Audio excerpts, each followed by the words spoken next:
Shalom semua warga kerajaan. Siapakah orang yang sukses?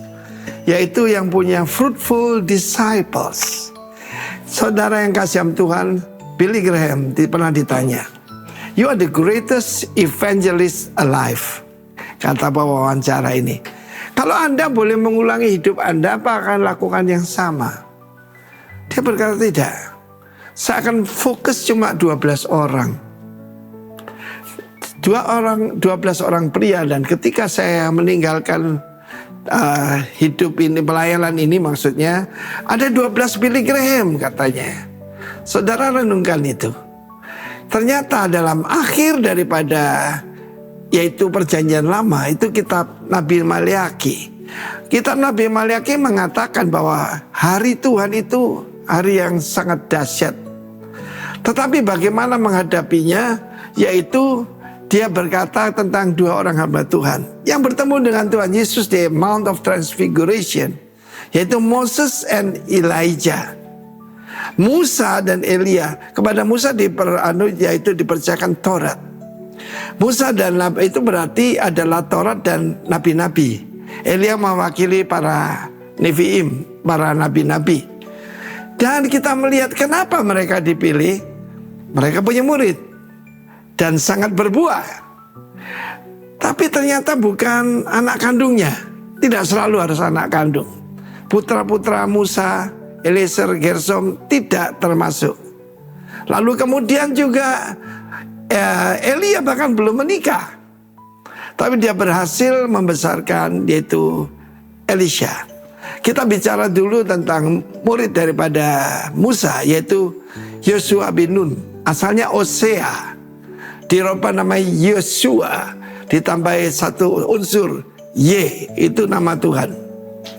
Jadi pastikan yang Anda bimbing, Anda sebagai mentor dan itu mentee saudara, bahwa dia itu ada roh Tuhan padanya. Kita melihat di dalam sebagai contoh, yang memilih untuk keduanya itu Tuhan. Yang memilihkan Yosua untuk Musa, pemimpin besar itu, adalah Tuhan. Kenapa dia tidak milih yang lain? Lalu kemudian nanti saya bicarakan episode berikutnya dalam Suara Gembala, yaitu Elisha. Tuhan yang menentukan. Dia berkata, "Kamu mengurapi Elisha bin Safat." Elisha tidak punya istri tapi punya bapak. Pastikan dia tidak fatherless. Yang merusak semua pelayanan adalah orphan spirit, roh yatim. Urapi dia dan dia akan menyelesaikan apa yang tidak bisa diselesaikan oleh Yehu, dan akan diselesaikan semuanya oleh Elisha.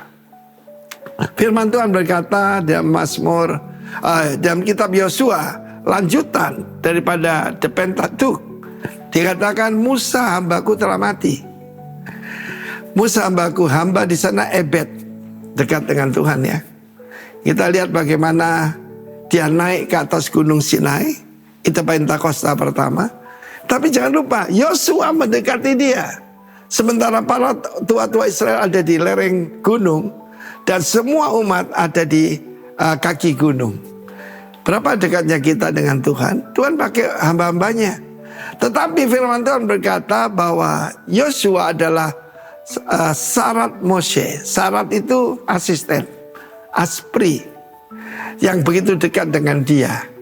Dia tidak pernah meninggalkan Musa ketika Musa di kemah pertemuan ataupun di puncak daripada gunung Sinai untuk bertemu dengan Tuhan. Saya punya murid-murid semacam itu yang jadi putra-putra saya. Dan firman Allah menjanjikan bahwa dia akan memimpin bangsa Israel tentang the greater Israel.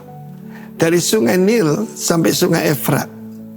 Sungai Nil itu bagian utara daripada Afrika, sampai sungai Efrat di Irak, di Syria dan Irak.